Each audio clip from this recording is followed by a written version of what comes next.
3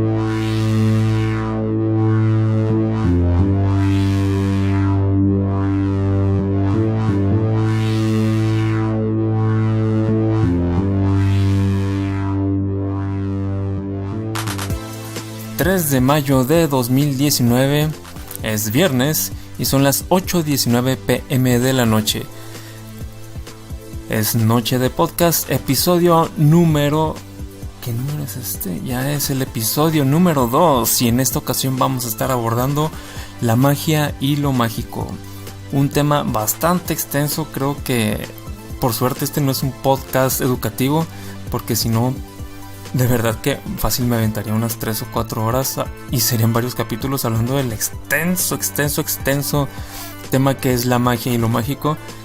Algunos que saben de magia saben que esto pues no se puede abordar en un podcast de menos de 2 horas, ¿no?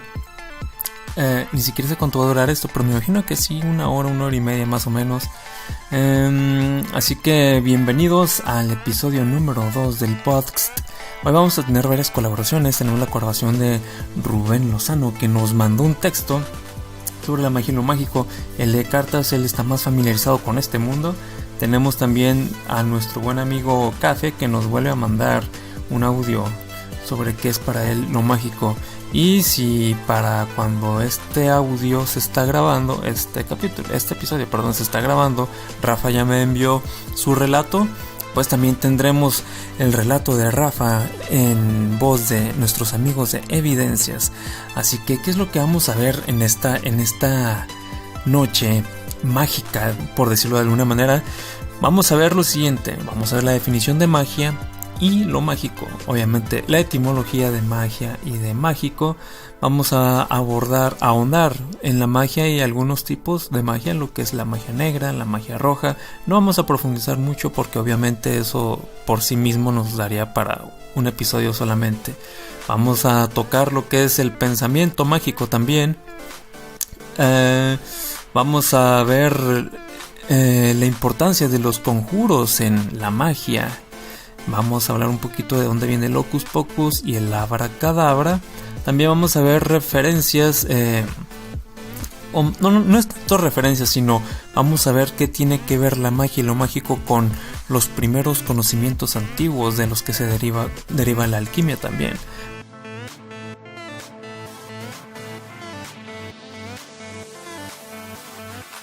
Vamos a ver el punto de vista científico sobre la magia y algunas palabras de científicos famosos respecto a lo que es la magia, no tanto en contra ni tratando de definir, sino cómo emplean ellos la magia. Esto entre otros temas, porque probablemente me vaya a terminar extendiendo, pero sin más que decir en esta introducción, vamos a podcast episodio 2, la magia y lo mágico. Antes de comenzar el episodio quiero expresar algo puntualmente. Este no es un podcast académico, es un podcast de entretenimiento. Todo lo que se lleva a cabo aquí, o más bien la conversación que tenemos aquí, es meramente eso, conversación. Es nada más tocar un tema sobre sus curiosidades, ahondar un poquito sobre él y nada más. Si alguien sabe más acerca de ello, obviamente es libre de ponerlo en los comentarios, dejar referencias, mandar audios tal vez para el próximo, para escuchar su opinión de lo que es la magia o el tema que se esté tocando en ese momento. Entonces, aquí más bien la expresión es la expresión de un curioso mediante un medianamente documentado que desarrolla un tema de interés dentro de lo posible, que es obtener información en 1 o 2 semanas, ¿verdad? En un tiempo libre. Así que luego de esa justificación mediocre, vamos a ver lo que es la definición de magia y lo mágico. Como siempre, empezamos con definición de diccionario. Magia. La magia es el arte o ciencia oculta con que se pretende producir valiéndose de ciertos actos o palabras o con la intervención de seres imaginables resultados contrarios a las leyes naturales. Ya habíamos hablado un poquito de lo que es lo natural en el podcast pasado, así que si quieren ir a verlo, pues a escucharlo más bien. Pueden ir ahí, hay un comentario no muy extenso, pero creo que queda claro lo que es lo natural. Vamos a lo que es lo mágico. Lo mágico se dice de lo relacionado con la magia, vaya. Aunque también se usa en el sentido de maravilloso o estupendo. Ahora, vamos a ver la etimología de la palabra magia. La palabra magia proviene del latín derivado a su vez del griego mageia, cualidad de sobrenatural, y del griego magike, que presumiblemente se utilizaba en el término artes mágicas junto con la palabra techne, artes, el cual es el femenino de magicos, que proviene de magos. Uno de los miembros aquí haciendo referencia a la palabra magos, es uno de los miembros de la clase sacerdotal y erudita. Entonces podemos ver que las personas en primera instancia relacionadas con la magia vienen siendo sacerdotes o personas con una responsabilidad espiritual, o si no, personas estrechamente relacionadas con la religión o prácticas espiritualistas, ya sean sacerdotes como se menciona aquí o chamanes, por ejemplo, que ya de ahí se deriva el nombramiento de propio, vaya, de lo que es los magos o brujos o hechiceros, a quienes se dedican a practicar estas artes mágicas. Dependiendo del contexto, la palabra brujo, hechicero o mago se utiliza de diferentes maneras. Si llego a encontrar algo interesante al respecto, pues ya lo estarán escuchando más adelante. Ahora, este término proviene del antiguo persa magus, que posiblemente proviene de una raíz protoindoeuropea, mag, ser capaz o tener la capacidad. Entonces, vemos que el hacer magia o ser mago está estrechamente relacionado con la capacidad de hacer o poder hacer, que casi siempre ese poder hacer está ligado a realizar o volver real la voluntad del practicante o del mago, podríamos decir. Aleister Crowley, por ejemplo, un ocultista muy famoso y renombrado, definió la magia como el arte y ciencia de provocar cambios según su propia voluntad. De esa antiquísima palabra protoindoeuropea, de mediados y finales del tercer milenio a.C., se produjo también el sánscrito. También está la palabra en sánscrito maya, ilusión, irrealidad, engaño, fraude, truco, hechicería, brujería, así se puede traducir maya, que se mencionó por primera vez en el Rig Veda, el texto más antiguo de la India, de mediados del segundo milenio antes de Cristo, o sea, 2000 años antes de Cristo. Esta palabra ya definía lo que podríamos llamar magia. Esa palabra proviene de la raíz sánscrita maya, obrar o mover.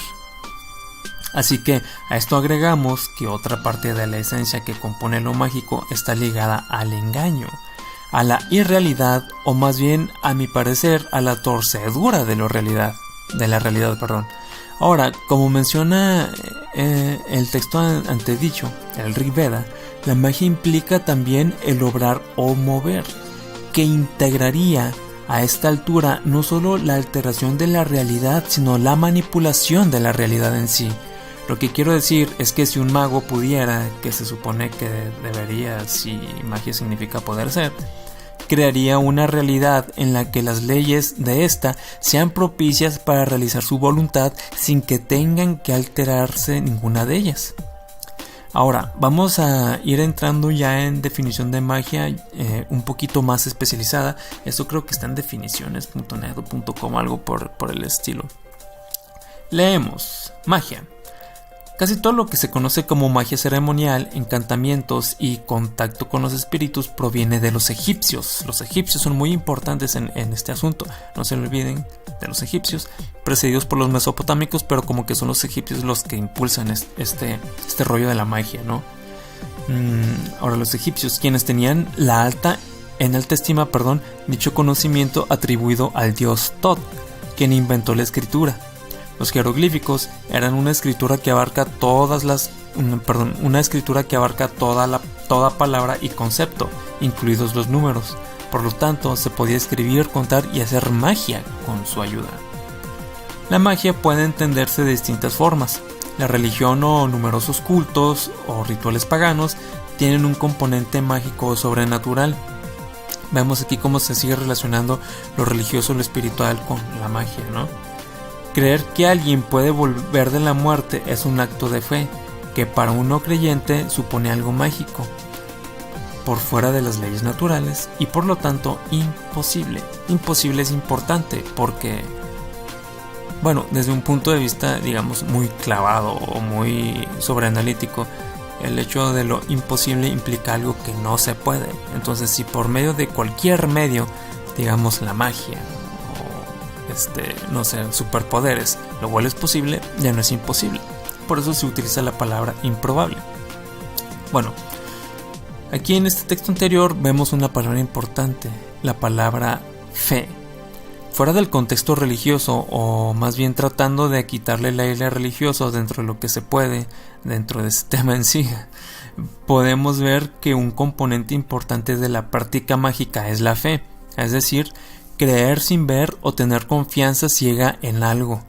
De ahí, por ejemplo, podemos rescatar la frase bíblica de: si tuvieras fe como un grano de mostaza, podrías mover montañas, que se encuentra en Mateo 17:20.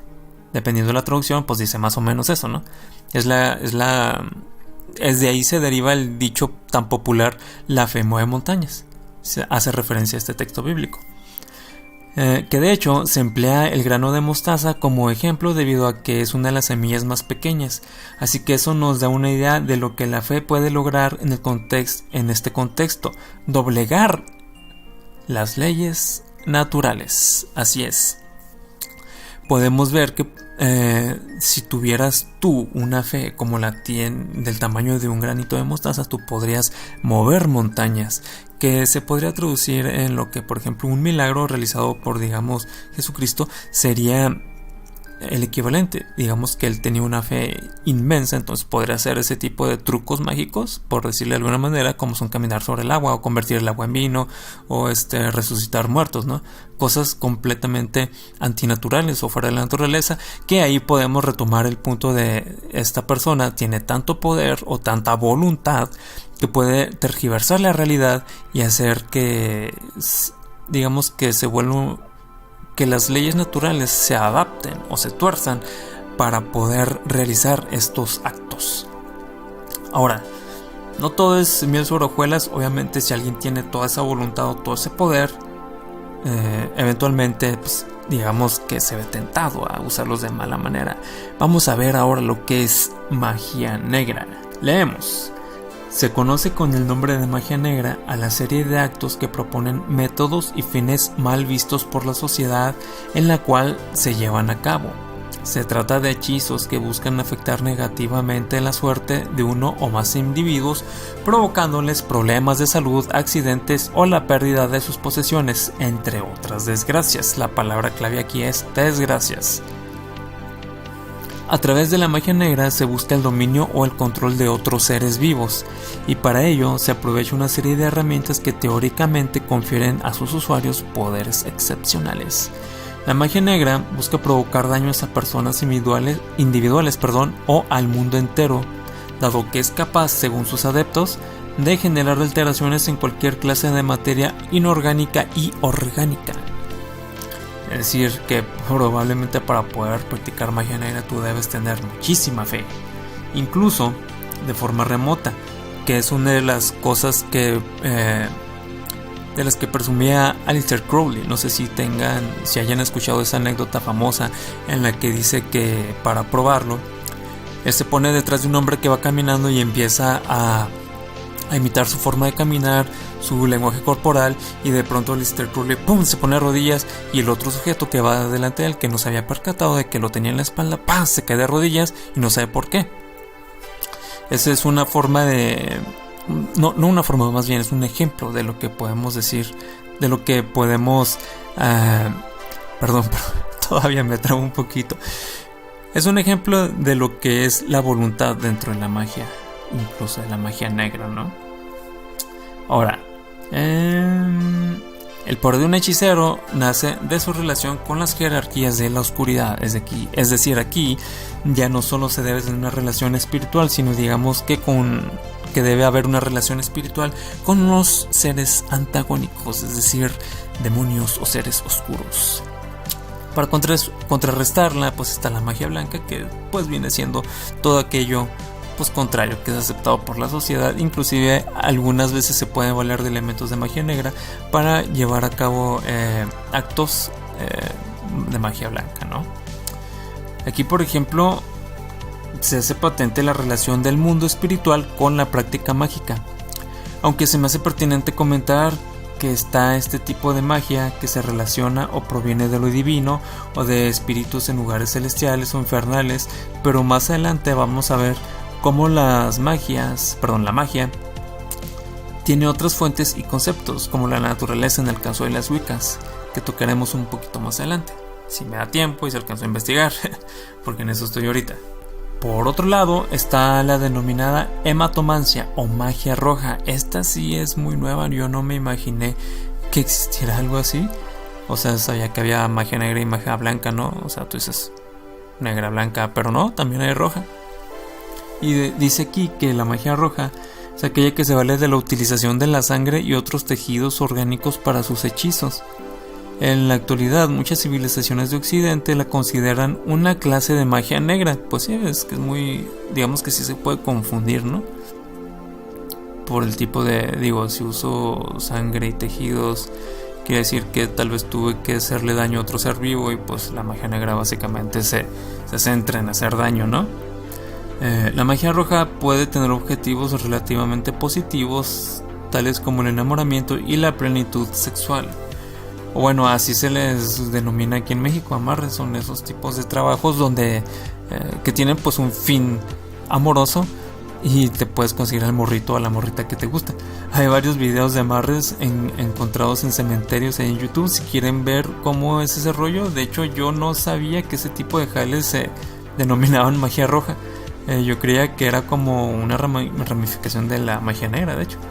Pero bueno, las clasificaciones funcionan de acuerdo a las necesidades, ¿no? Eso es pues cada quien. Si hubiera otro tipo de sangre que fuera azul, se llamaría magia azul, ¿no?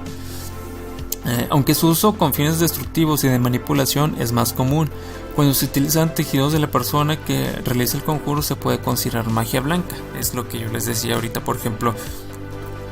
Si la magia negra consiste en hacer daño, pues obviamente si uso tejidos de otro ser vivo probablemente tuve que herirlo, ¿no? Pero bueno, si ya se usan tejidos propios, entonces pues ya no estoy hiriendo a nadie más. Eso podría decirse como que ya es magia blanca, ¿no? Por último, la magia que evoca a los espíritus de los fallecidos y que controla a los demonios se conoce como... ¿Cómo creen? Muy obvio, ¿no? Muertos, demonios, así es. Necromancia. Durante mucho tiempo se practicó en las cortes de reyes y pontífices hasta que la teología escolástica consiguió erradicarla. Es muy resonado eso de la necromancia, porque creo que es algo muy prohibido, ¿no? Es como que dentro de lo antinatural que es la magia, todavía más antinatural es traer de la muerte a los muertos, y utilizarlos para tus fines pues personales o para hacerle daño a alguien más. Algo muy conocido de la magia negra vienen siendo los zombies.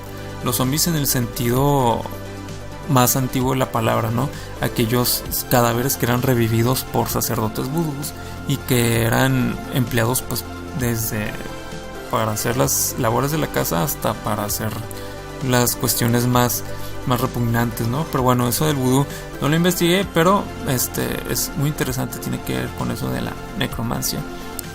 No lo investigué porque este podcast no se trata de meterse en las clasificaciones de la magia y cómo funciona ese rollo. Es nada más, digamos, que un podcast conversacional en el que veremos por encimita todo este cosmos de lo que es la magia y lo mágico, ¿no? Ahora, hay una definición que me llamó la atención, que ya había escuchado vagamente antes, pero que no me había topado de nuevo, que es el pensamiento mágico. Vamos a descomponer, como es habitual, este asunto. Veamos qué es el pensamiento mágico o magia. Vamos a ver primero lo que es el pensamiento. El pensamiento, la palabra pensamiento, emana del latín. Más exactamente podemos determinar que procede del verbo pensare, que puede traducirse como pensar, que obvio, ¿no? Bueno, no es obvio, suena obvio, pero no me lo hubiera imaginado.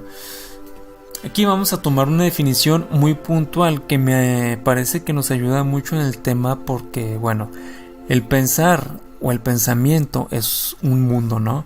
Por algo hay personas dedicadas a estudiar este fenómeno. Nosotros nomás vamos a tomar una rebanadita del pastel para formarnos un panorama mejor en el contexto del tema. Formar ideas y representaciones de la realidad de la mente relacionando unas cosas con otras. Eso es lo que viene siendo el pensamiento. Ok, ya con eso podemos imaginarnos que el pensamiento mágico es la representación mental de conceptos relacionados a la magia. Ahora vamos a ver con más amplitud este aspecto. Aquello traído a la existencia mediante la actividad intelectual es el pensamiento. Se trata del producto de la mente surgido a través del raciocinio o de las abstracciones de la imaginación. Que la imaginación es algo muy importante, quédense con esa palabra porque ahorita Café nos va a hablar un poquito acerca de lo que es la imaginación. Es más, ahorita que terminemos esta partecita de pensamiento mágico vamos a escucharlo, Aquello traído a la existencia, estoy leyendo el mismo párrafo. La noción de pensamiento mágico hace referencia a una forma de pensar que se basa en la imaginación, ahí está de nuevo la palabra, las tradiciones, las emociones o la fe, lo que hace que sus expresiones carezcan de una argumentación lógica.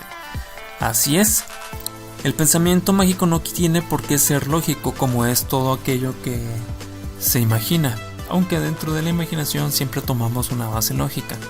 Vamos a escuchar a Café con lo que él tiene que decirnos acerca de lo que es para él la magia y lo mágico. Para yo definir qué es para mí la magia o lo mágico, creo que tendríamos que partir de la palabra imaginar. Imaginar para mí es la base de la magia. La magia ha sido para la humanidad, creo, el punto de imaginar más allá de lo que podemos hacer. Y como dicen, podríamos pensar que la magia o lo mágico es el abuelito del sci-fi. Hay gente que cree que la magia existe y hay sci-fi que se ha logrado trascender y que se ha convertido en realidad. Entonces, mientras seguimos imaginando, la magia seguirá ahí, y creo que por ahí va lo que pienso de qué es lo mágico y la magia. También, pues bueno, pues ha estado en toda la historia, ¿no? Siempre cuando no sabemos qué imaginar, no podemos darle una explicación a algo, decimos que es mágico, ¿no? O creamos personajes que vuelvo a lo mismo de la imaginación. Entonces, creo que por ahí es lo mágico lo que yo pienso. Así es, como ustedes escucharon, no sé por qué, pero de alguna manera todos tenemos como que cierta noción de lo que es algún tema en especial cuando no es muy común. Nosotros nos ponemos como que a reflexionar un poquito acerca de él y terminamos dando con palabras claves que tal vez ya son muy analizadas por expertos. Así también en el podcast anterior, Café habló de la fascinación, y luego vimos que se veía que ese era un componente muy muy importante dentro de la sensación de lo raro. También Hugo mencionó la costumbre, y también vimos que la costumbre era algo muy importante para poder definir lo que era lo raro. Ahora Café nos habla de la imaginación y vemos que es muy recurrente el empleo de la imaginación para el ejercicio de la magia, ¿no? Cuando no sabemos cómo explicar algo, cuando digamos que queremos llevar a cabo nuestra voluntad, imaginamos la forma de llevarlo a cabo. Entonces ahí está el lugar que ocupa el importante lugar que ocupa la imaginación dentro de lo que es precisamente el pensamiento mágico. Vamos a ver ahora cómo sigue diciendo este texto que encontré en definiciones.com. No sé si es definiciones.com, pero voy a dejar el link en la descripción para que ustedes puedan ir a leerlo completo. Para la psicología, el pensamiento mágico es un raciocinio casual. En este sentido, la superstición forma parte de este pensamiento. Por ejemplo, una persona que cree que los gatos negros traen mala suerte, una tarde tras cruzarse con un felino de ese tipo, tropieza y se abre la pierna, se quiebra la pierna. Para el supersticioso, la lesión obedece a una maldición de los gatos negros. Quien tiene pensamiento racional, en cambio, considera que la persona se cayó por pisar mal o por estar distraída. Aquí vemos que es muy importante la palabra superstición. Ahora, si nos vamos a Wikipedia o cualquier diccionario y buscamos la definición de la palabra superstición, vemos que es la creencia contraria a la razón que atribuye una explicación mágica a la generación de fenómenos, procesos y sus relaciones. Aunque se trata siempre de creencias sin ningún tipo de prueba científica, el concepto no siempre engloba todo lo que no es científico. Algunas definiciones del término excluyen, por ejemplo, a las creencias de la fe religiosa, las cuales no son científicamente probables, pero según esta delimitación del concepto tampoco constituyen supersticiones.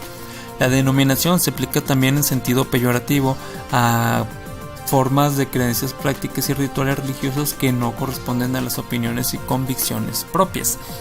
Básicamente lo que dice esta última línea es que si tú ves cómo alguien profesa una religión que no es tuya, llamarás superstición a ese tipo de rituales, aunque obviamente tú hagas rituales iguales, los cuales van a ser llamados supersticiones por personas ajenas a tu religión o a tu creencia, ¿no?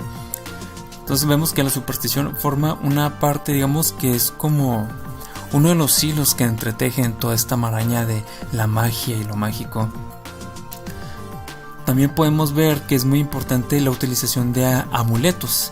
Esto es muy importante dentro del pensamiento mágico. Un sujeto puede afirmar que una determinada camisa le trae buena suerte. Una vez que lo usó, pues digamos que se encontró 100 pesos en la calle, ¿no? Y digamos que después de que utilice dicha camisa, por pura casualidad, esa tarde conoció una chica que le gusta y se gustan y empiezan a platicar. Y entonces el vato dice, caray, pues ¿qué pasó diferente? O sea, no es que de casualidad tal vez a la otra chica se le pasó el camión, o da la casualidad que también a ella le gustan los gatos negros, ¿no? No, lo que tú vas a ver es que tu camisa te trajo suerte. Entonces podemos concluir que el pensamiento mágico, al ser una actividad, digamos, pues 100% intelectual, apela a la capacidad de interpretación de la realidad. Es decir, todos los estímulos que yo recibo van a ser interpretados de acuerdo a mi contexto social, religioso, de clase, geográfico, etcétera, etcétera, etcétera, ¿no? Lo que es imprescindible el pensamiento mágico en la práctica de la magia. Pues si no crees lo que estás haciendo o que lo que estás diciendo tendrá un resultado real, pues no relacionarás los acontecimientos futuros con el hecho de haber cargado contigo un amuleto o realizado un conjuro. Y hablando de conjuros, es interesante que casi todas las prácticas mágicas incluyen dentro de sus requisitos para ser realizadas la ejecución de pues los llamados conjuros, ¿no? Que son parte importantísima de lo mágico. Y vamos a ver por qué. Vamos a valernos de un libro muy interesante que se llama Dogma y Ritual de la Alta Magia de Eliphas Levi. Obviamente cuando uno busca en el diccionario o te pones a buscar en enciclopedias, digamos, informativas o para documentarte, te das cuenta de que todas estas definiciones son desde un punto de vista neutral, tomando en cuenta esto como que es fantasía o algo así, ¿no? Pero cuando nos metemos a libros especializados que hablan en serio acerca de lo que están hablando, que hablan del contenido, como si de verdad lo creyeran, vemos cosas muy interesantes. Por ejemplo, vamos a ver lo que dice Dogma y Ritual de Alta Magia de Eliphas Levi acerca de los conjuros. Todas estas figuras, todos estos hechos análogos a las figuras, todas estas disposiciones de números y de caracteres no son, como ya lo hemos dicho, más que instrumentos de educación para la voluntad, en la que ellos fijan y determinan las costumbres. Sirven además para unir el conjunto en la acción de todos los poderes del alma humana y para aumentar la fuerza creadora de la imaginación. Ahí está de nuevo esa palabra tan importante. es la gimnasia del pensamiento que se ejerce en la realización. También el efecto de estas prácticas es infalible como la naturaleza. Aquí obviamente pues al ser un libro de dogma, pues obviamente habla que es infalible, o sea, no es algo así de que a ver si me sale, si tú haces las cosas como dicta el conjuro, va a salir porque va a salir.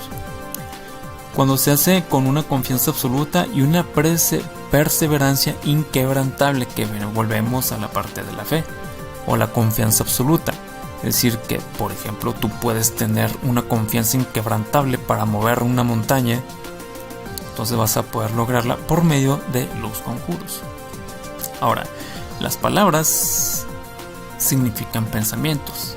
Son representaciones en este mundo de ideas y conceptos. O sea, esto ya no es de Eliphas Levi, esto es Dime Cosecha, podríamos decirlo. Las palabras son pensamientos, no son, son representaciones de en este mundo de ideas y conceptos que se presentan en este lugar, y proyecciones en la realidad de procesos mentales que dan origen no solo a la conciencia, sino a la capacidad de abstracción.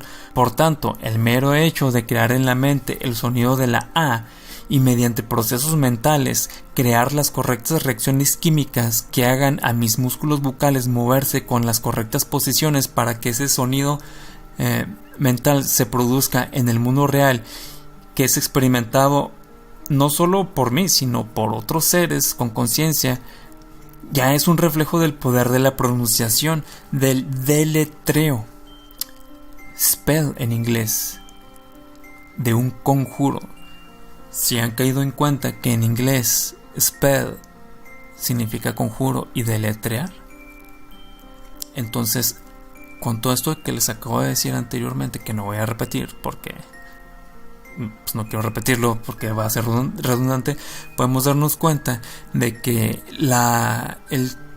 el traer al mundo real conceptos mágicos mediante la pronunciación, el deletreo, representaciones gráficas de tales conceptos ya están influyendo en la realidad. Es por decir, digamos que por ejemplo un ejemplo muy básico de cómo proyectar tu voluntad, si puede decirse que es eso, es cuando tienes tu poder o autoridad sobre una persona, que le dices pásame el martillo. Dentro de tu cabeza está el concepto, está la acción, la acción que quieres que se cumpla por medio de tu voluntad, que es que ese martillo sea tomado por esa persona y sea traído hacia ti, sea porque pues, te queda lejos o porque puedes hacerlo o porque te va a flojear ir por él. Entonces, la forma, en el momento en que tú traes a la realidad ese concepto por medio del spell, del deletrero o del conjuro, que podría decirse en esta ocasión que el conjuro es tráeme el martillo, esas palabras tal cual, ya estás generando una acción en la realidad, y no solamente en la realidad, sino en la voluntad ajena. Eso me pareció muy curioso, muy importante y muy interesante de ver, que inclusive si podemos verlo desde un punto muy simple, hasta eso podría llamarse que es magia, digamos que la magia más simple del universo, pero podría decirse, ¿no? Ahora, vamos a ver el origen de algunos conjuros. Nada más dos. Vamos a hablar de Hocus Pocus y Abracadabra. De Hocus Pocus encontré muy poquito, pero creo que nos ayuda para tener ese dato en una conversación y vernos interesantes, ¿no? Hocus Pocus. Antiguamente las misas solo se llevaban a cabo en latín, como sabrán todos, ¿no? Cuando los paganos, que no entendían ni el latín ni la religión, es decir, ellos no entendían por qué tenía que estar yo en un templo adorando, haciendo una ceremonia a una persona que se veía dolorosamente crucificada, cuando yo venía de adorar al espíritu del bosque en la mañana, ¿no? No entendían ni el latín ni la religión, veían la ceremonia, la misa, tal cual, pensaban que durante la comunión sucedía algo mágico, y en cierto modo pues tenían razón, ¿no? Entonces relacionaron el os est corpus meum, esto significa mi cuerpo, con palabras mágicas. Es decir, ellos creyeron que las palabras tal cual, os est corpus meum, es decir, esto significa mi cuerpo, que es cuando se presenta la hostia, creo, no soy católico, ellos lo relacionaban con palabras mágicas o conjuros. De ahí que se fue simplificando el os corpus meum, hasta que, pues como todo, empezó a darnos flojera decir ciertas palabras, pegamos unas con otras y se terminó creando el hocus pocus, ¿no? Estoy seguro de que alguno de ustedes tiene mucha más información acerca del hocus pocus, o al menos tiene una fuente en la que yo o todos los que escuchan esto podamos meternos a saber más acerca del tema, porque la verdad yo hubiera querido investigar mucho más. Estoy seguro que hubiera encontrado algo, pero la verdad pues no tuve tiempo, porque es un tema muy extenso, y les digo, esto no es acerca de conjuros nada más, es simplemente un podcast conversacional, ¿no? Pero de lo que sí encontré bastantito, y de hecho en Dogma y Ritual de la Alta Magia de Eliphas Levi, es acerca de Abracadabra. Y de hecho creo que es del más de lo que más hay. Por ahí van a ver que tal vez proviene de Abraxas, o de que era una oración que se grababa en una piedra para crear un amuleto, ¿no? Pero vamos a ver lo que dice un libro de magia acerca de Abracadabra. Independientemente de estos signos, los antiguos hacían uso en sus evocaciones de combinaciones místicas de nombres divinos que ya hemos dado en el dogma. Según los cabalistas hebreos, el triángulo mágico de los teósofos paganos, es decir, el abracadabra, al que atribuían virtudes extraordinarias y que configuraban así. Ahora va a darnos una descripción de cómo se configuraba el abracadabra, ¿no? En forma visual. Esta combinación de letras es una clave del pentagrama. La A inicial se repite en la primera línea 5 veces y 30 veces en todo, lo que da los elementos y los números de estas dos figuras.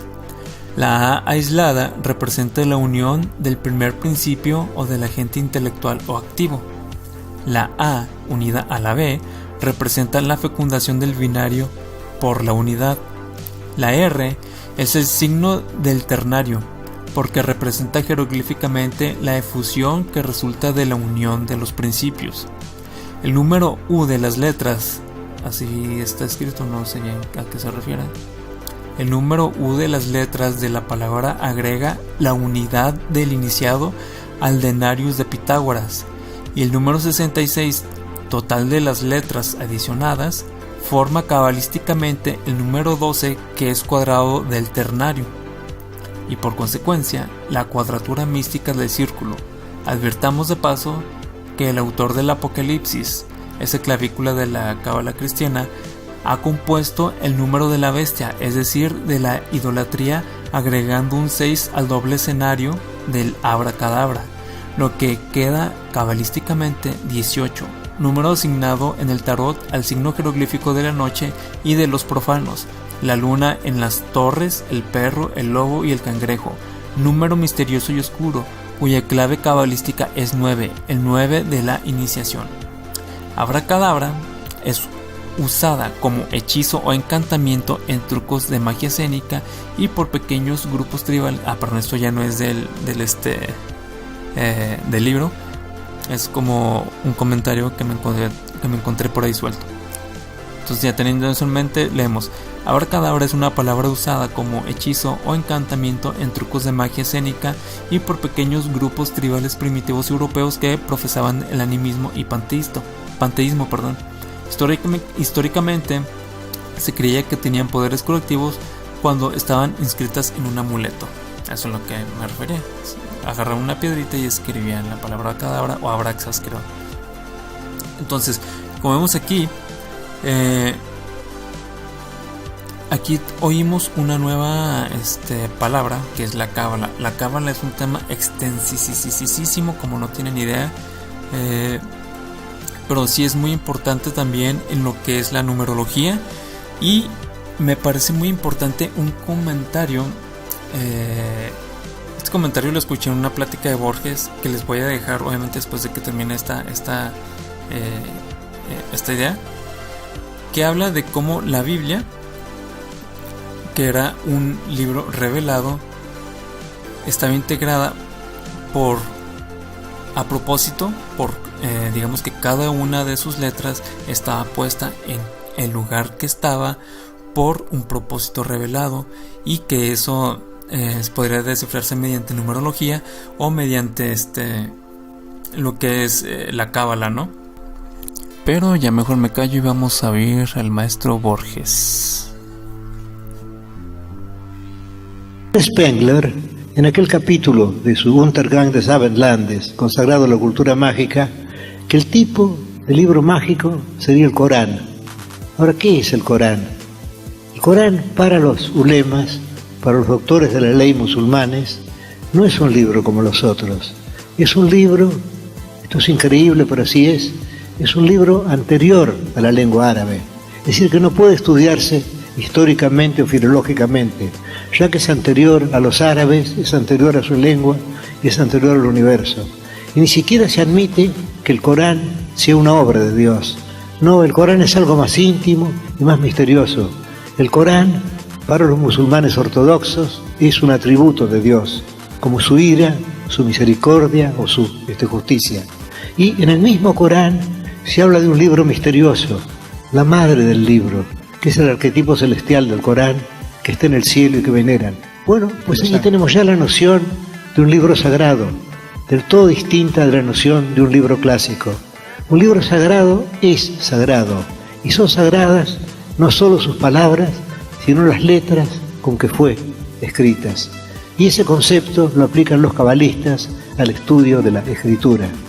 La idea es esta: el Pentateuco, la Torá, es un libro sagrado, y eso quiere decir que una inteligencia infinita ha condescendido a la tarea humana de redactar un libro. El Espíritu Santo ha condescendido a la literatura, lo cual es algo tan increíble como suponer que Dios condescendió a ser hombre. Pero aquí condescendió de modo más íntimo. El Espíritu Santo condesciende a la literatura y escribe un libro. Y en ese libro nada puede ser casual. En toda escritura humana hay algo casual. He mencionado hace un rato el Quijote. Si a un cervantista se le ocurriera decir: el Quijote empieza con dos palabras monosilábicas terminadas en N, en. Luego tenemos una palabra de 5 letras, lugar. Luego tenemos dos palabras de 2 letras, de la. Pretendiera derivar conclusiones de eso, se pensaría inmediatamente que estaba loco. En cambio, la Biblia ha sido estudiada de ese modo. Se dice, por ejemplo, que empieza con la letra Bet, con la letra B, Bereshit bara Elohim. ¿Por qué? Dice: en el principio creó dioses los cielos y la tierra. El verbo es singular y Dios es plural. ¿Por qué empieza con la B? Porque la B es la letra inicial, según me dicen en hebreo, deben decir lo mismo que es en español. Y el texto no podía empezar con una letra que correspondiera a una maldición. Tenía que empezar con una. Luego hay otra circunstancia muy curiosa que tiene que haber influido profundamente en la Cábala. Y la circunstancia de que Dios, cuyas palabras fueron el instrumento de su obra, según dice el gran escritor español Saavedra Fajardo, Dios cree el mundo mediante palabras. Es decir, Dios dice que la luz sea, y la luz fue. Y de ahí se llegó a la conclusión de que el mundo fue creado por la palabra luz, o por la entonación con que Dios dijo la palabra luz. Si hubiera dicho otra palabra con otra intonación, el resultado no habría sido la luz, habría sido otro.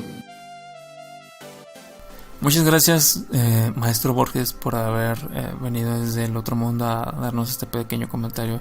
Busquen esos videos de las pláticas de Borges, son súper interesantísimos, duran como 1 hora o hora y cachito, pero el vato no deja de hablar y todo lo que dice es súper interesante. En serio, ese vato era una biblioteca andando. Ojalá hubiera más personas como él en el mundo. Pero bueno, eso es respecto a lo más superficial que puedo hablar de estos dos conjuros. Queda haber algún otro que ustedes conozcan, pónganlo en los comentarios para ver cuál olvidé o omití.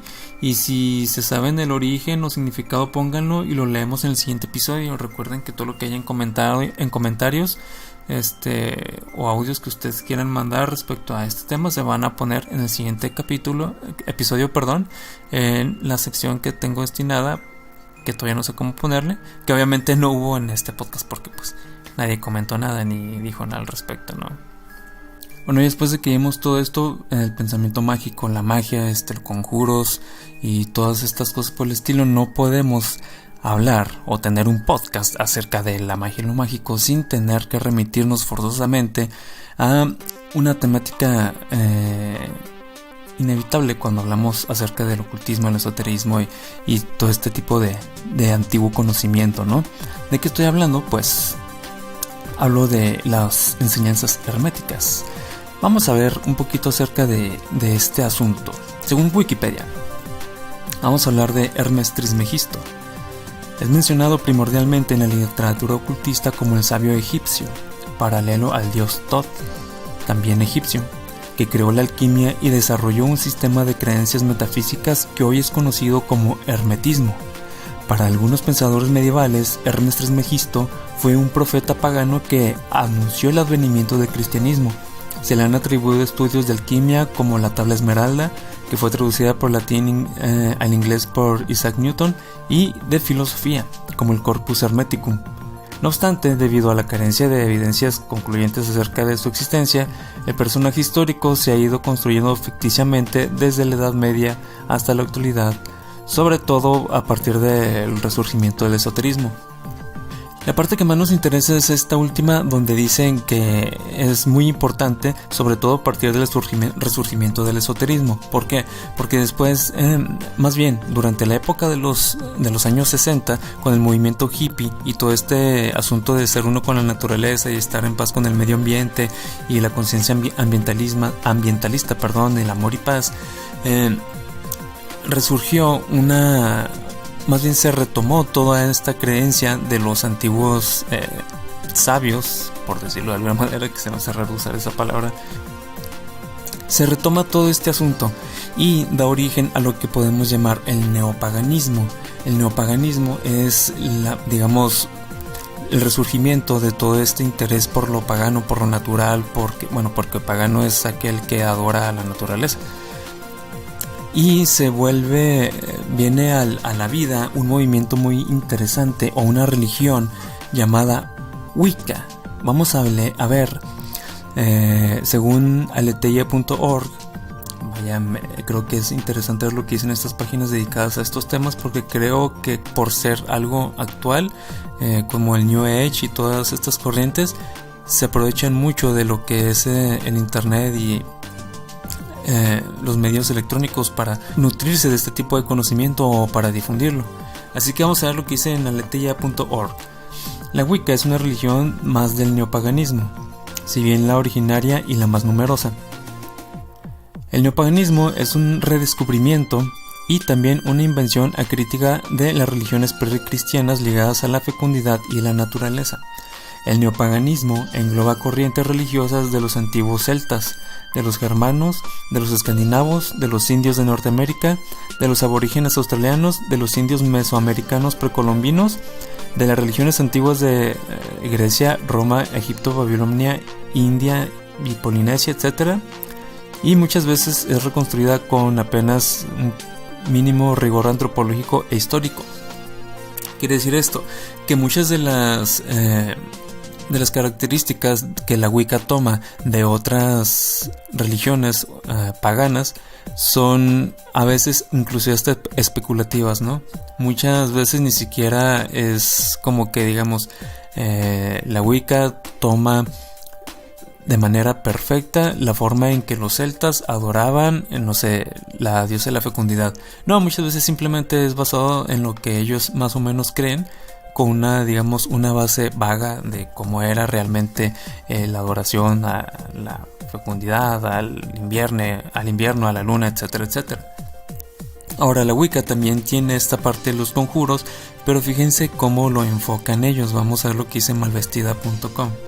Un hechizo tiene que ver con mi voluntad. Por ejemplo, yo quiero un nuevo trabajo y quiero que me abran las puertas, pero si daña a alguien, entonces ya no es Wicca. porque además nosotros defendemos que todos estamos unidos y si lastimas a alguien eventualmente me daño a mí misma. Entonces vemos que la Wicca, en este aspecto de los conjuros y la práctica en general de la Wicca, tiene mucho que ver con estar en paz con uno mismo, ¿no? Y con el entorno. Aquí hay que señalar que en sí el movimiento Wicca es reciente, apenas existe como tal desde el siglo XX, pero con elementos o dogmas paganos. De hecho se hace referencia a esta religión, entre comillas, si se le puede llamar así, como neopagana, que ya vimos esa parte. Esto ya no es de malvestida.com, esto ya es comentario mío. Ahora, yo creo que el problema de que sea tan nueva, entre comillas, y que no tenga una definición exacta de creencias, la vuelve algo ambigua.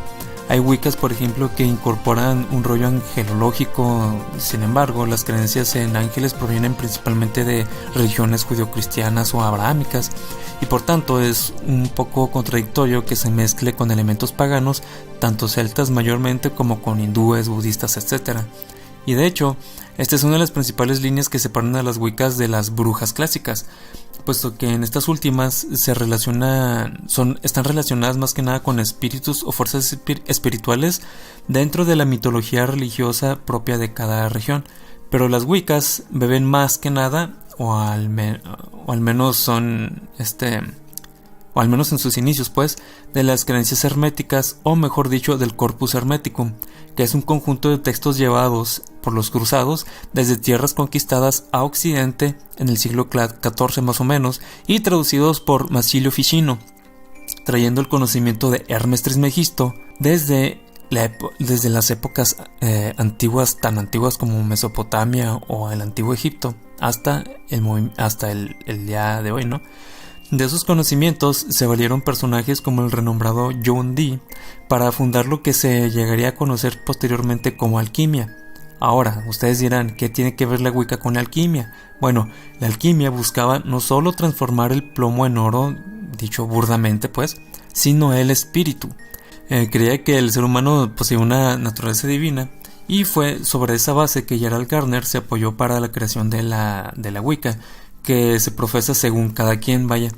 O sea, no hay una doctrina como tal, así como la hay en la mayoría de las religiones, ¿no?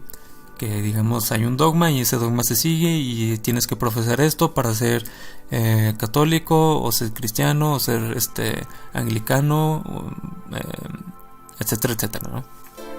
Entonces, para eso cada quien la practica como cree mejor y toma elementos característicos de diversas fuentes, ¿no? Eso vendría siendo lo que es la Wicca ecléctica, ¿no?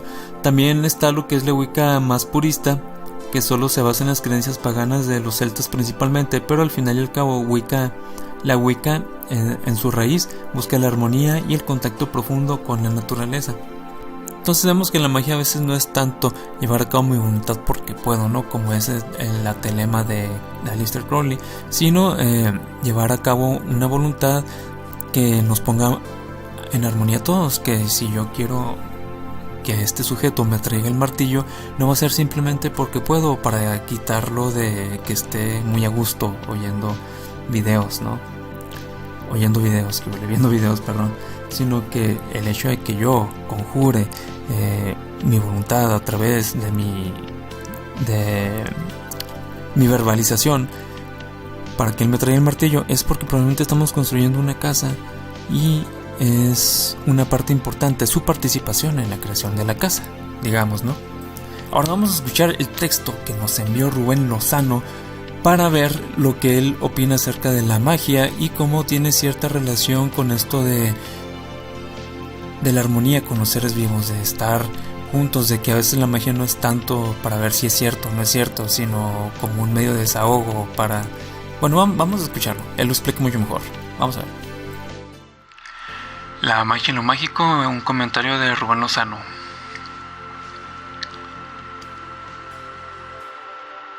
Creo que el tema de la magia es muy amplio para dar una opinión global.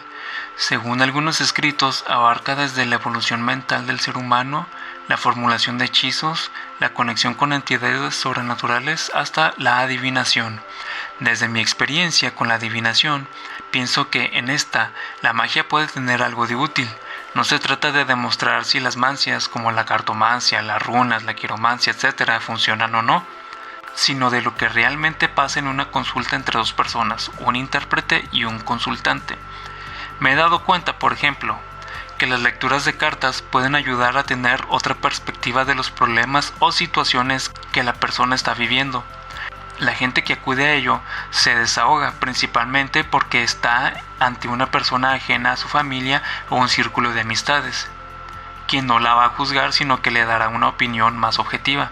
Además, las personas pueden formular soluciones por ellas mismas al situar el problema en un panorama más amplio mientras están contando lo que les preocupa. Opino, sin embargo, que no es benéfico para el consultante sustituir con magia la labor que haría un psicólogo, por ejemplo, ya que, al contrario de la ciencia, a la magia no le importa buscar las causas y no puede demostrar nada.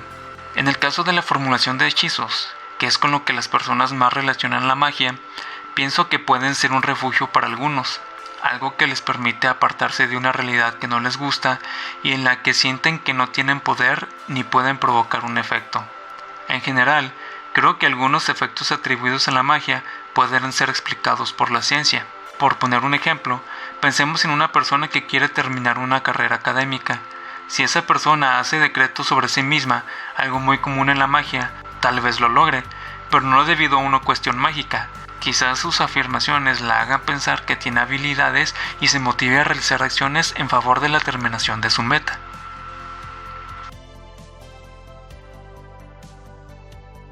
Ahí está el audio de Rubén y vemos cómo él lo enfoca como una especie de terapia en cierto modo. Él deja patente desde el inicio que no se trata de saber si funciona o no funciona cierta práctica mágica, sino que en ocasiones la magia se puede emplear para aliviar el espíritu, aliviar esta sensación o esta necesidad de desahogo que tenemos en ocasiones, ¿no?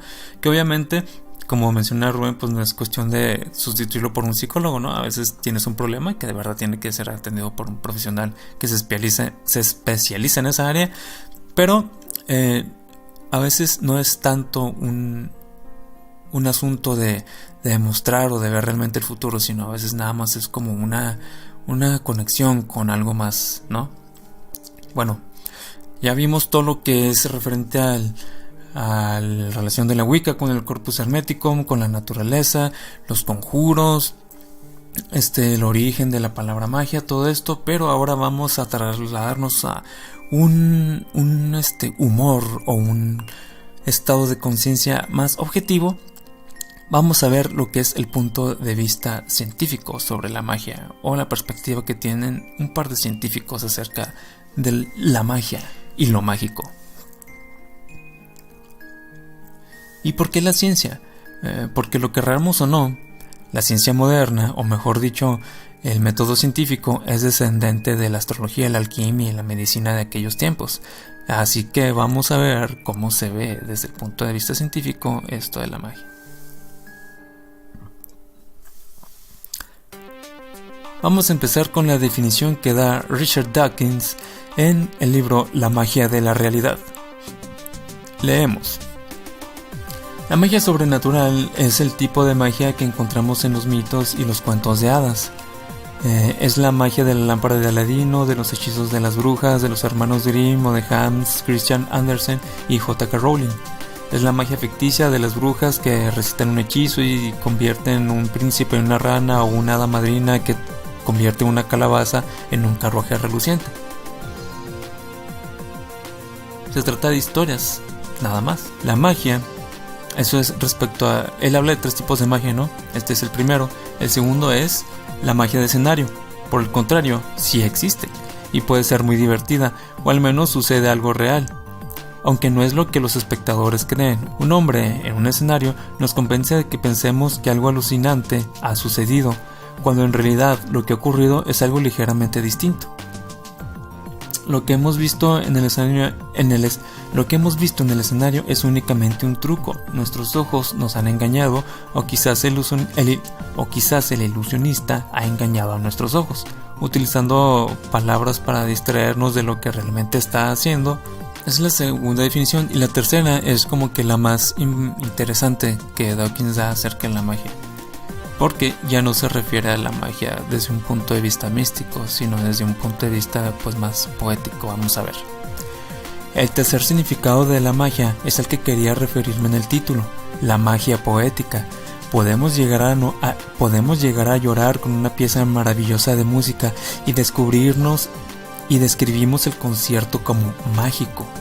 Cuando observamos las estrellas en una noche oscura sin luna ni luces artificiales, nos quedamos casi sin respiración y decimos que la visión es pura magia.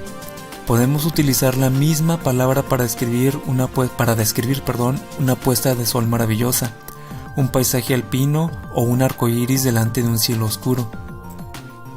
En este sentido, mágico, entre comillas, significa algo profundo, excitante, algo que nos pone la piel de gallina, que nos hace sentir más vivos. Lo que me gustaría mostrar en este libro es que la realidad, los hechos del mundo real, tal como los entendemos a través de los métodos de la ciencia, es magia en este tercer sentido, el sentido poético, el sentido de qué bueno es estar vivos. Esa es la magia desde el punto de vista de Richard Dawkins, ¿no? Para él los hechizos, los conjuros, eso no existe. ¿Por qué? Pues porque él es científico. Él está consciente del origen esotérico y místico de la ciencia, pero también se da cuenta de que la ciencia como tal ya ha superado todos esos antecedentes, ya a pesar de tener sus orígenes en ello, no quiere decir que siga siendo parte o sea imposible de desligarlo de ello, ¿no?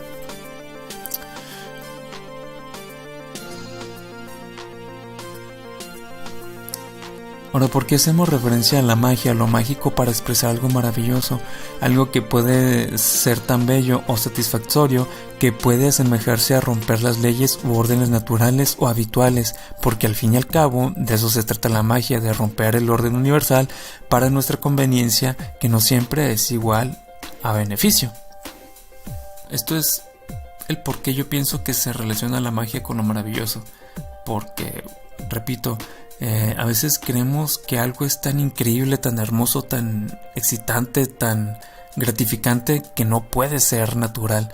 Tiene que haber habido algún desfase, alguna ruptura, alguna falla en la coyuntura de la realidad para que eso que vemos esté sucediendo, que es lo que explica Dawkins, ¿no?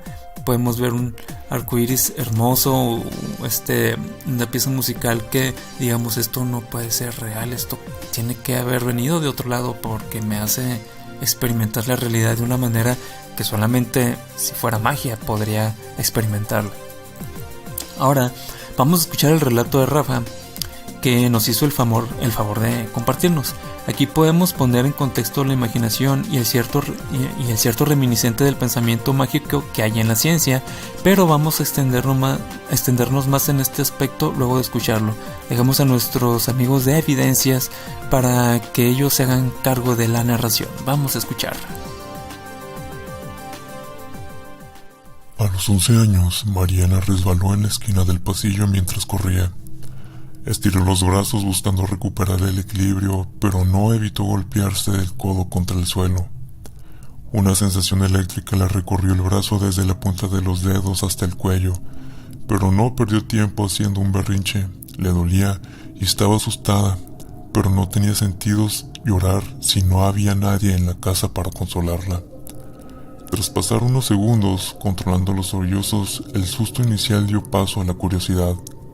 El brazo no le dolía, pero se sentía extraño, como sumergido en gelatina. Al intentar levantarse notó que le faltaba fuerza. También notó que el tacto en el piso no era rígido sino suave, más parecido al de una alfombra. Cargado de electricidad estática, Mariana, como el resto de niñas de su edad, no sabía nada de nervios cubitales o epicóndrios mediales. Tenía 11 y no se convertiría en un especialista de terapia y rehabilitación hasta los 21. Por ahora, puso toda su atención en la sensación extraña. Deslizó los dedos sobre la superficie del suelo. En su imaginación le pareció que estaba tapizado con gatitos. Había gatitos que no podía ver, pero sí tocar, y pensó que sería igual en toda la casa. En el descanso del sofá, el pasamanos de la escalera, gatitos invisibles en las paredes y cortinas. La sensación había cambiado para cuando encontró sus lentes. Ahora sí tenía el brazo algo entumido. Los sostuvo frente a sus ojos y estos carecían de peso como si se hallaran hechos de aire, pero eran más fríos que el hielo. La sensación se transformó y al poco sintió un jalón horrible dentro del brazo, como una cuerda de goma que se estira. Esta vez, a pesar de que no había nadie en la casa para consolarla, sí hizo un berrinche y lloró. Cuando a los 21 terminó la licenciatura en rehabilitación física, sabía todo lo que es necesario saber sobre nervios radiales, cubitales y los 304 huesos del cuerpo y 231 articulaciones, o más o menos. Y sabía también, a pesar de en parte haberlo creído a medias y con un poco de desilusión toda su vida, que no había gatitos invisibles, salvo tal vez por el que había regalado su novio, que se desplazaba furtivo como una sombra blanca. Su novio, quien le había regalado el gato, tenía una obsesión los últimos días. Daniel había saltado de los artículos de Wikipedia que teorizaban sobre la partícula de Dios a los que hablan sobre mecánica cuántica, un par de temas interesantes pero raros en un estudiante de mercadotecnia. Pasaba de la catástrofe ultravioleta a la radiación del cuerpo negro y el modelo atómico de Rutherford, dando salvos de un hipervínculo al siguiente, entendiendo a medias información explicada a medias. De momento solo le entusiasmaba porque creía entender mejor sus películas favoritas, El efecto mariposa, 12 monos, Las profecías de Mothman, y al final de la lista las que en realidad le fascinaban, Volver al futuro y La excelente aventura de Bill y Ted. Llegaba a las 2 de la mañana, se frotó los ojos y dio una vuelta a la cocina buscando un bocadillo. Estaba de regreso frente al monitor de su PC. Se dio cuenta de dos cosas. La primera es que tenía tarea pendiente y la segunda, que nada de lo que leía tenía sentido. Con un poco de amargura concluyó que no quería saber más de física cuántica, los viajes en el tiempo y los universos paralelos. Todo eso no era más que ciencia ficción y la ciencia ficción era igual que la magia. No quería saber más, ni terminar su bocadillo ni hacer ninguna tarea pendiente. Escuchó música recostado por casi una hora hasta que concilió el sueño. Al día siguiente se olvidó del tema de la física cuántica y volvió a ocuparse más en pensar cómo sería su blog ideal. geekmarketing3.0.com sería el nombre perfecto. Cuando una tarde de ocio su novia le platicó cómo se había lastimado el nervio radial de pequeña y creyó estar tocando gatitos invisibles y cómo ese día la acompañó como una especie de momento mágico durante el resto de su infancia, Daniel le dijo: tal vez no te lastimaste ningún nervio y lo que experimentaste fue una superposición con un mundo alterno en el que todo está forrado de gatitos y eso es lo más normal. No te estés burlando, replicó ella, con un tono más molesto del que pretendía dar. La física cuántica dice no solo que es probable, sino que es una realidad, pues las posibilidades son infinitas y todas pueden darse tarde o temprano, como arrojar una moneda al aire y... ¿Es física cuántica o es ciencia ficción?, lo interrumpió. Bueno, son matemáticas. ¿Eso lo aprendiste hoy en tu clase de mercadotecnia?, dijo esta vez enfatizando un sarcasmo agrio. Tal vez sí, en la clase de contabilidad de costos 3. Ella no pareció entender que se trataba de una broma. De cualquier forma, nadie le encontraría la gracia. En otro momento, un anciano sonríe, pero por dentro ríe a carcajadas. Siempre rió en las películas cuando todos guardaban silencio. Aprendió a anticipar chiste antes de que los actores dijeran sus líneas. No sabía si lo que acababa de recordar era de una película o de un libro que leyó alguna vez. Al poco rato se olvidó de Daniel y Mariana. Se da cuenta de que ha paseado un carrito de juguetes sobre el féretro que tiene enfrente por suficiente rato para incomodar al resto de personas que asisten al funeral. Aunque tratan de no mirarlo, cargan sus propias penas. Si un viejo pierde su lucidez, es algo en lo que tratan de no fijarse. Su amigo sería el único que recordaría el juguete, pero ahora no recuerda ni siente nada, y a él también se le van olvidando las cosas. Cuando su hija detrás de él por fin le dirige la mirada, él balbucea: amigos desde niños, éramos amigos, y jugábamos con carritos de metal. Jugábamos con la imaginación, solo necesitábamos carritos. Respiró profundamente. Era su amigo y no sentía ganas de llorar, ni quería incomodar a nadie. Se dirigió con su hija hacia la mesita de café. Alguien de ahí lo reconoció y también se acercó a saludarlo. Había tenido un lapso de incertidumbre, pero ahora se sentía mejor.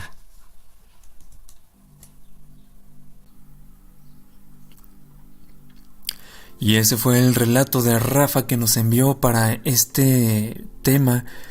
La verdad, sí está interesante porque juega con ese rollo de lo que es la física cuántica, ciencia ficción y la magia. Hasta qué punto puede uno creer que la magia, como se creía antaño, es diferente de lo que nosotros conocemos como ciencia actualmente, ¿no? Digamos que hoy se me ocurre un ejemplo clásico en la herrería. Sí saben que, por ejemplo, todo este rollo de las chispas en el concepto de lo que es la magia, como en Doctor Strange y Harry Potter, que son los ejemplos más burdos que se me ocurren ahorita, proviene de lo que era el chispear de los metales cuando el herrero los transformaba. En la Edad Media, el oficio de herrero era prácticamente un oficio mágico. Por eso las chispas que salían del metal se relacionaban mucho con este concepto y es algo que está en el imaginario colectivo que se sigue viendo hasta la actualidad. Entonces, tomando esa analogía o ese hilo de pensamiento, digamos que en aquel entonces era prácticamente imposible concebir que dos metales se pudieran unir con la facilidad con que hoy se unen al momento de soldar, y sin embargo es el mismo tipo de magia, digamos, esas chispas. Pero ahora se tiene una teoría científica y física realmente comprobable detrás que nos permite soldar sin tener que ponernos a dar martillazos y estar calentando sin una precisión los metales a temperaturas que, digamos, nosotros creemos que son las correctas, y hoy tenemos un conocimiento exacto de cómo se deben soldar ciertos materiales. Por ejemplo, esto de los viajes en el tiempo, que ahorita puede parecer ciencia ficción y que la física cuántica medio tiene una noción de cómo explicar o cómo hacer frente a ese cuestionamiento, pues simplemente ahorita son teorías, son imaginaciones, son cosas mágicas que en el futuro probablemente sean prácticamente algo común. Y la parte final del carrito de la persona que está recordando todo esto de lo que es la conversación de estos dos personajes, nos da a entender que en ocasión, bueno, esto ya es como interpretación propia, no sé si Rafa quiso decir eso, pero cómo podemos formular o generar relatos con subtextos todavía más profundos con la imaginación. Es la magia de crear otra realidad dentro de nuestra propia mente, ¿no? Bueno, ahora vamos a pasar a la última parte, que son las palabras de Carl Sagan acerca de la magia. Vamos a ver cómo él interpreta, cómo ve la magia, cómo él trata de explicarnos el truco de magia más asombroso de la historia. El autor habla a través de los milenios de modo claro y silencioso dentro de nuestra cabeza, directamente a nosotros. La escritura es quizás el mayor de los inventos humanos, un invento que une personas, ciudadanos de épocas distantes que nunca se conocieron entre sí. Los libros rompen las ataduras del tiempo y demuestran que el hombre puede hacer cosas mágicas. Algunos de los primeros autores escribieron sobre el barro, la escritura cuneiforme, el antepasado remoto del alfabeto occidental, se inventó en el Oriente Próximo hace 5000 años. Su objetivo era registrar datos, la compra de grano, la venta de terrenos, los triunfos del rey, los estatutos de los sacerdotes, las posiciones de las estrellas, etc., ¿no? Todos escritos a mano. Hacia 1500 había 10 millones de libros impresos. La cultura se había hecho accesible a cualquier persona que pudiese leer. La magia estaba por todas partes. Más recientemente, los libros se han impreso en ediciones masivas y económicas, sobre todo los libros en rústica. Por el precio de una cena modesta, uno puede meditar sobre la decadencia y la caída del Imperio Romano, sobre el origen de las especies, la interpretación de los sueños, la naturaleza de las cosas. Los libros son como semillas, pueden estar siglos aletargados, luego florecer. En los suelos menos prometedores. Eso es lo que para Carl Sagan es la magia en su libro Cosmos. Ahora, esta manera en que Sagan nos produce una escena mental conmovedora. Uno de los trucos, si podemos llamarlo así, de magia más maravillosos que puede realizar el ser humano es el de hacer que mediante el conjuro, entre comillas, de un libro, sus ideas se trasladen a la mente de otro, inclusive a través de océanos de tiempo. La magia en cierto modo era el motor del desarrollo. Los primeros practicantes eran también científicos, eran alquimistas, astrólogos, astrónomos, cabalistas, y no había una categorización de científico tal cual, entre comillas, porque no existía cosa como tal. También eran magos o poetas o ingenieros. No había líneas que separaran una cosa de la otra. Y así, muchachos, es como llegamos hasta este punto final del podcast. Luego de haber oído todo esto sobre la magia, la voluntad de los conjuros y la capacidad de afectar lo real mediante la conciencia, me surge una pregunta extraña, rara, tal vez ya muy descontextualizada, pero la voy a dejar de tarea, ¿va? Si la magia es realizar tu voluntad y por medio de tu conciencia de la realidad, los animales entonces pueden hacer magia.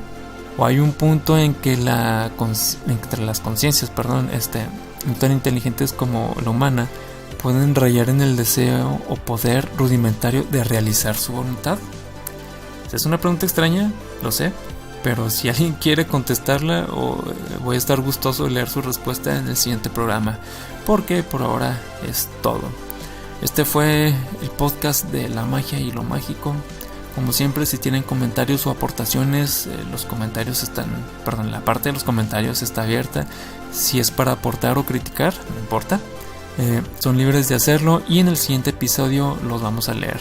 También les recuerdo que los nombres de los libros consultados, así como los links a las páginas visitadas y videos, están en la descripción de este video, porque está en YouTube esto, ¿no? Bueno, yo me retiro. Este fue el episodio 2 del podcast La magia y lo mágico. Cuídense mucho, nos escuchamos en el siguiente episodio. Bye.